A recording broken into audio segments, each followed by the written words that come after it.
it's but I really think it's a cultural thing that is worth kind of unpacking, because No. like there's really no good reason to do this. Just like, to me, it's literally just like lack of habit in doing that. Yeah. I think there's something innate to it. It's just not familiar. We're not used to doing this. Like, it's not, we have not trained this muscle. Right. I think there's something innate to it though, because, and it is cultural, but because of what men are more likely to immediately think about an aggressive woman, or quote unquote aggressive woman. Now, whether she's aggressive or not, separate, but that's a characteristic of an aggressive woman, would be being the one to make a move or even initiate conversation. So they don't like that perception of them to be what the guy's thinking.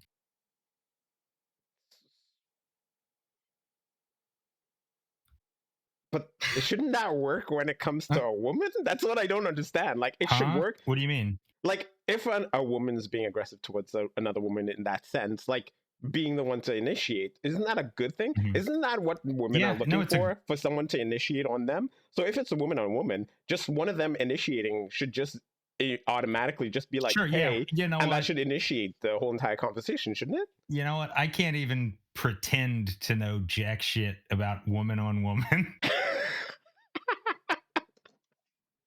I mean, in my personal opinion, it should be way easier. That's why I brought up the question earlier. It's like, when it's a woman on woman, it should be like because then there's neither. Easier. Yeah, like the whatever power dynamic or whatever is kind of evened out. Exactly. So it should be a. Go ahead. But there are power hierarchies among women as well, right? I mean, and sure.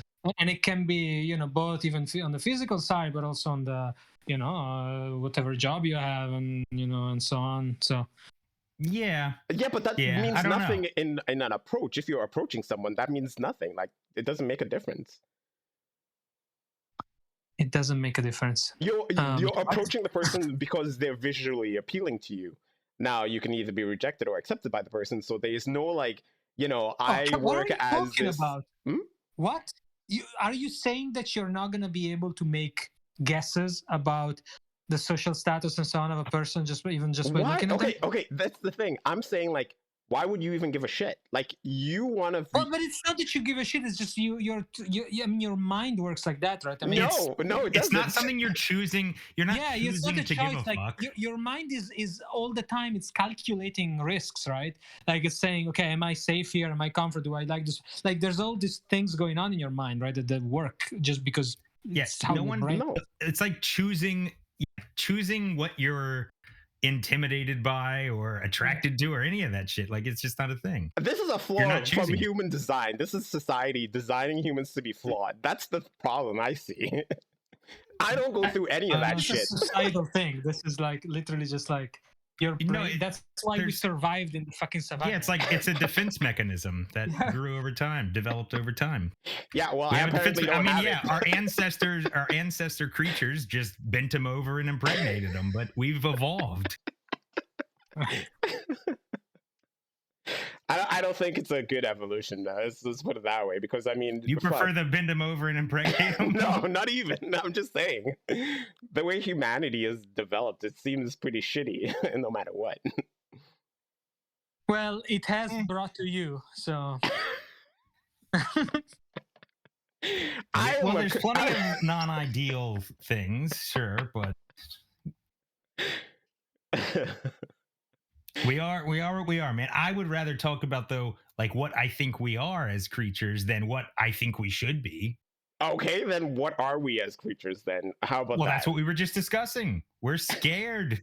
But who says you have to be scared? Scared creatures. But why? Why? Because things hurt us and we don't like that. What? Okay, wait. We're not talking about physical hurt. We're talking about emotional hurt. Who gives a fuck? Sure. But why would you give a shit? Literally everybody. Why? Okay, look. I have hit on it. There's not a choice. Listen. Because we do. I've developed, however my brain decided to develop itself and all that kind of shit, and it assessed all information, all that kind of stuff. It didn't see a point. It didn't see a point in being hurt by an approach and being rejected. Rejection is part of like life. So whatever, who gives a fuck?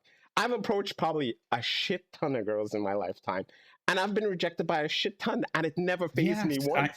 So have I. I'm not saying you have to like be emotionally devastated by it. I'm saying part of the apprehension. Can you guys hear me? Is there because Yeah, of we can that. hear you. Now we can.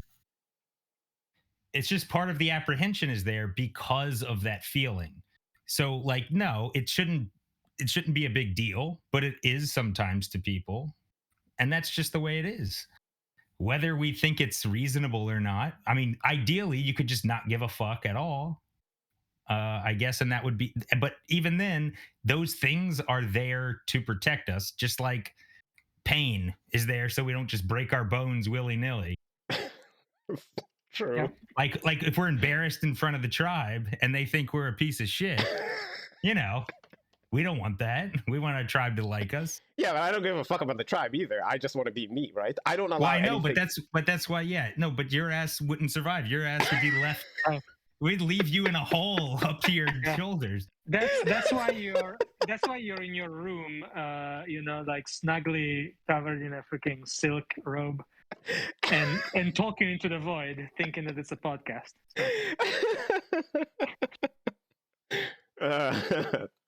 Precisely. But so are you arguing that people don't feel that way or that they shouldn't feel that way? They shouldn't. My argument is that there are so many things. But do you think they could turn it off? Yeah. I would hope and how? so. How would you advise people to turn that off? Well, now that's the problem. Because people have so many insecurities and all that kind of shit, it's probably going to take forever for them to turn it off. But you got to lose a lot of your insecurities, and then that'll just make it better. Yeah. Guys. Yeah. Go ahead. Go right, Maximus. No, you go. Okay, I was just gonna say there's actually this thing, I think it's called rejection therapy, and you just like do things purposefully knowing that you're gonna get rejected, like, and not even in a dating manner. It can be anything, like asking for ridiculous things at the stores or whatever, and just getting used to being rejected so it doesn't bother you anymore. But you still need to like take the first plunge and like plunge into the uncomfortable feelings until it becomes less and less powerful. Maybe that's what I've went through. Maybe because, like I said, I think so. Because nobody likes you. Oh my god! So I mean,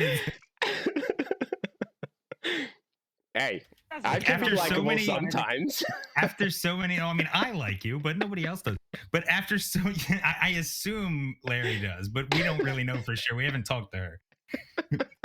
But after so many times of people you saying, see, this is actually a good point because I believe you in some way because no matter how many times people bail on doing the podcast, you keep asking, and then eventually someone's gonna say, sure, yeah, fuck it, I'll do the podcast.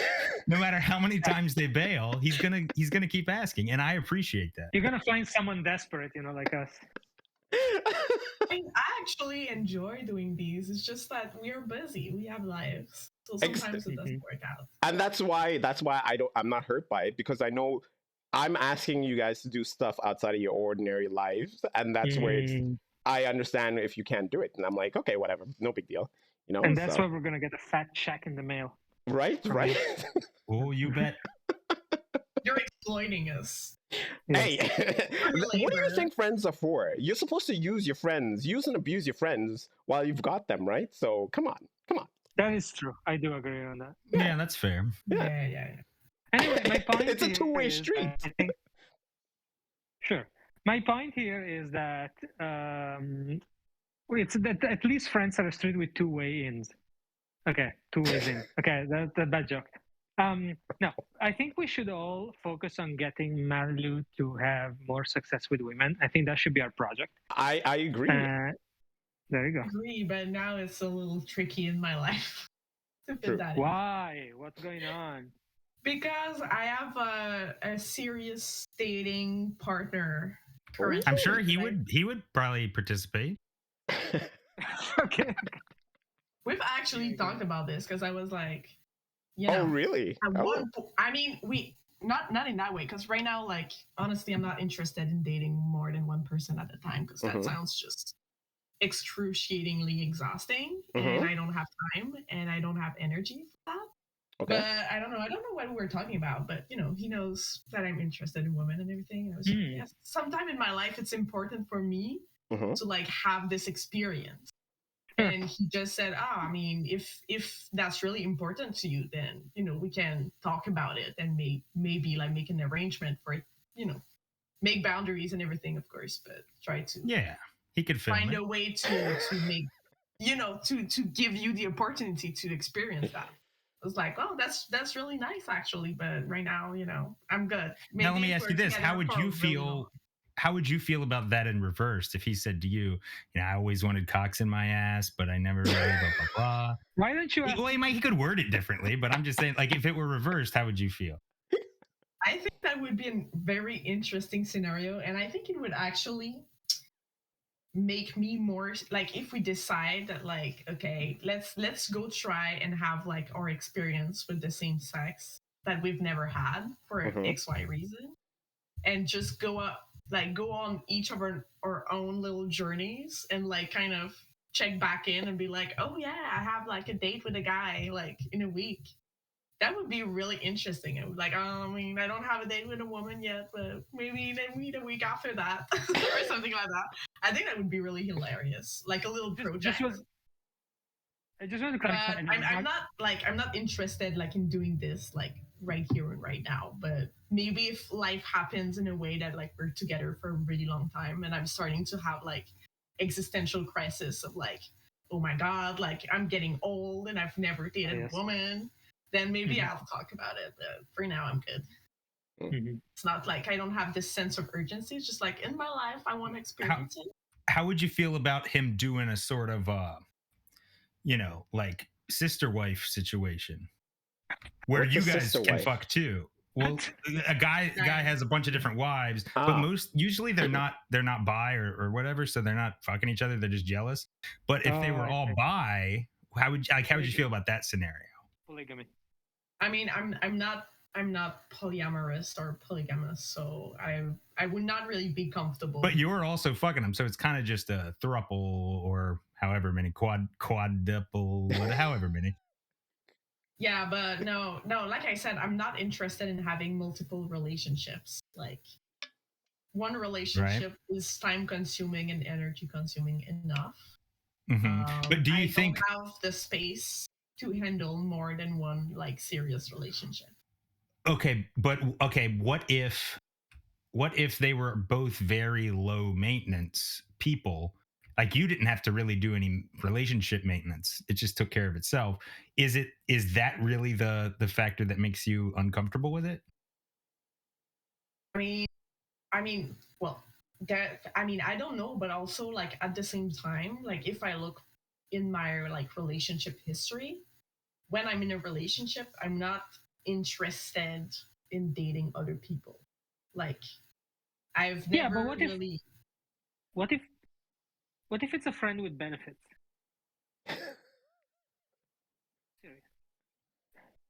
Oh my god, I'm not interested in having two relationships. I know, but I'm trying to get to the reason. I feel like I hear what you're saying about it would be a lot of work and hassle and stuff, because I agree with that. But what I'm saying is, if that were eliminated, do you feel like you would still have that feeling towards it? Like you wouldn't want it, even if that part of it were gone? Like in my normal state of being, I'm just it's not something that interests me to like be seeing that as that many people at once. Even when I'm like dating casually and not in like we're not in a relationship right now, but we can tell it's getting serious. But anyway, when I'm not in a relationship, you can tell. We'll have to get into that. We'll have to get into that. It's easy to tell when it's becoming serious. Yeah, they sleep over. I understand. Okay.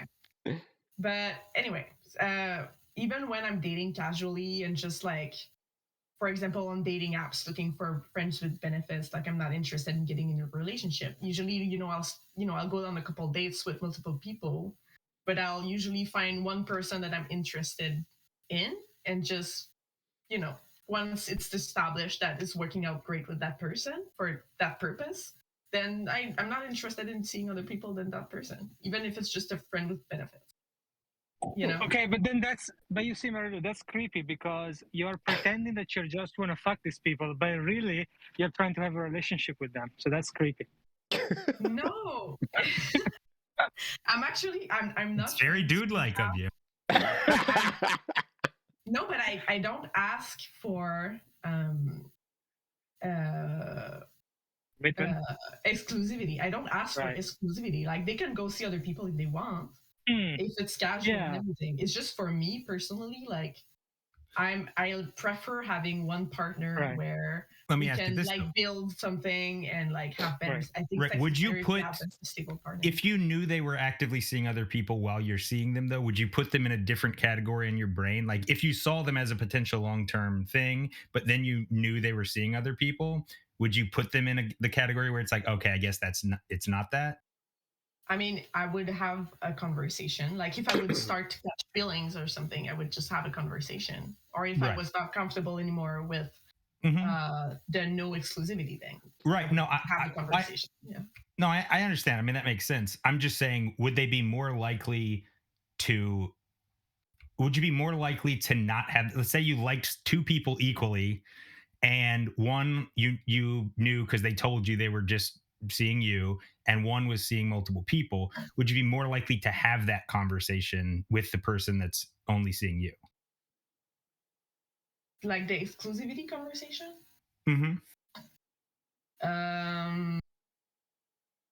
I don't know, but because I feel like I'm only gonna have the exclusivity conversation with someone that I'm seeing in a romantic way. But usually, even when I have like a friends with benefits, like it doesn't last more than 3 months for multiple reasons that it can be. So it doesn't really get to a stage where, it's kind of awkward situations like that. I don't know. Yeah, 3 months is a long time to fuck somebody. Really? I have one friends with benefit. We've been fucking for 4 years. But how often? Like once every week or two. Every week or two? Okay. I mean, depending on the period. I mean, if I'm dating someone, then it probably will not happen. But yeah. Would you still fuck that person if you're dating someone and they didn't give you sex for like 2-3 months? Well, even if because you're cutting out, you're man. cutting out, Maxos. I don't have any type of attachment. In terms of like emotional. I mean, I have emotional attachment that I have with any person I trust, but like no sentimental bond, right? So yeah. Do you think part of the wanting to be exclusive with someone that you want to be with, though, is to not fuck things up with them or hurt them, rather than like, oh, it might be fun to fuck this person, but I'd rather not fuck up the thing I've got going on? Are you asking me? You're asking? Well, both. Anyone. Oh, okay. So, yeah. Maxos, you're robotic. We can't. There's nothing going on there, man. We'll let Marilou try, and then if you come back, Can you repeat the question? Sorry. I'm saying, okay, so do you think a large part of the motivation of not seeing anyone else, if there's someone you're interested in long term, is a large part of it to not fuck up what you have with them, or is it just losing all interest? And the reason I was asking both of you is because I feel like you both might have different answers, but I'm curious about that. For me, it's really just I don't have interest. For me, it's a lot more valuable to have, like, even platonically have like a stable partner that they can learn, like that we can learn to please each other, than to like see multiple people and have bad sex with one night and multiple people, Yeah. It's understandable. That's why. Yeah, that's my view. Can you hear me well now? Gotcha. You're back. Yeah. Yeah, I would say that exists, but I'm much more easygoing about that. As in, like, I don't believe, or certainly I don't believe, but I kind of ignore the possibility of spoiling something. But yeah, I mean, if it was a direct threat to that, yeah, I would pull back for sure. But I tend what to I'm be, saying is if you thought it might impact the thing you wanted to maybe be long term, then sure. it wouldn't be you not wanting to fuck other people, but like, I don't want to fuck this other thing up. Yeah, absolutely. Yeah. Okay. But to be honest, I don't know yet how it's going to feel to me, but it might feel a bit, I don't know how well I would take that. Because like I have had like two main relationships where that kind of came up, and in one of them, although I was not seeing anyone, it was implied that it could have been a thing. So like I felt a little bit more free. In the other one, okay, it was more complicated, but it doesn't matter. So point is, I really would like to have that option. I don't know. I feel, and I don't know. In terms of like the goodness of the sex, yeah, I mean it's very different. I mean it's very different types of sex. Like I think yeah, there's an element of knowing someone and feeling very comfortable with someone and knowing how they work and how they know how you work, and it's kind of unique and you can't reproduce that easily. But then to me there's also the element of adventure and discovering a new person, so they're equally important to me.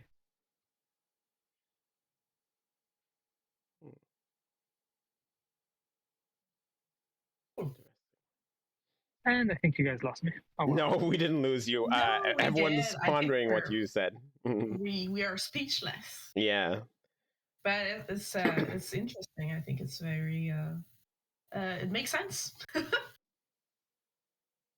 Yeah, I think you guys lost me. I'm okay. No worry.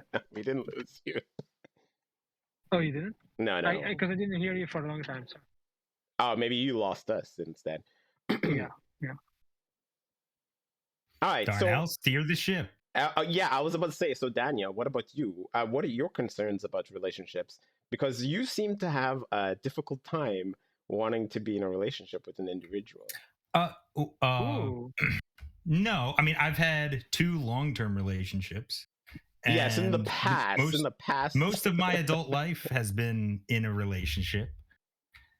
So I don't agree with your characterization, but I do think, I mean, it's, there's a grass is greener problem, whether you're single or in a relationship. Go ahead, the grass is greener thing. Oh, well, it's, when you're single, it's like, it would be nice to have, someone that's stable, blah, blah, blah. But then when you're in a relationship, you got, God, man, there's so many, girls I'd like to have sex with. So it's a, So you don't put value in the person that you're with because you're always seeing greener pastures. There's plenty of value in them. I mean, but that's the struggle with knowing what would make me happier or what would be better for me in my life. So that's the problem, is that even if you have something good, there is like there could be other things out there. Okay, so then where does that stem from? Where does this longing for more out there, where does that come from, Daniel? I think from being human. From being human. Well, yeah, I mean, okay, come on. Like, okay, what relationship have you been in where you didn't want to fuck other girls? I mean, this one, I guess. You guess. Get at want. I'm not saying do fuck other girls. I'm saying want. You've never wanted to fuck a girl while you're with it, even the one you're like oddly in love with and hang out with. You didn't never wanted to fuck her. So, I mean, okay, look, the problem is the want to fuck is always there for everyone. It doesn't matter who you are. The want to fuck. Well, right, no, but that's what I'm saying. Yeah, but the want to fuck can be suppressed. I agree, and I do. I have many times suppressed this. All right, so then that's what I'm saying. Someone's got to be real worth that. Okay, right? So what makes a person really worth that then? How about that? Well, that kind of goes back to what I said about people not knowing what they want. I don't really know. I mean, there are people I've done that for, and most of that time I didn't feel too deprived, I suppose. But I don't really know. I don't know the answer to that question. It would have to be like, I guess, yeah, this person's worth it for now. And then we'll see if they continue being worth it. I already know the answer to that. Well, they may. A month or two down the line, you're like, yeah, I think I'm bored. Well, yeah, who knows? I mean, sometimes you don't know where it's going to go, man. You never know. And then, yeah, sometimes you're like, yeah, I don't know. This might stink. And the only way to find out if this stinks is to sniff it. Try out other things. Well, yeah. But yeah, I really don't know the answer because it's been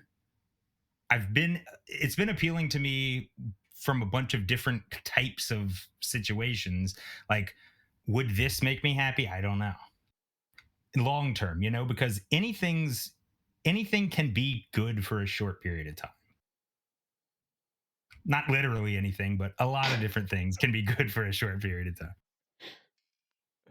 But there's a huge question mark on, like, I don't know, happiness for a very long period of time. I don't mean like, giddy every day about it, but like just general happiness and content with it.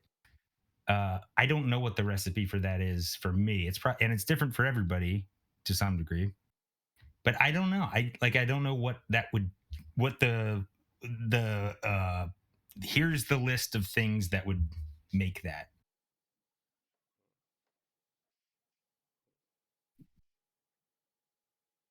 Okay.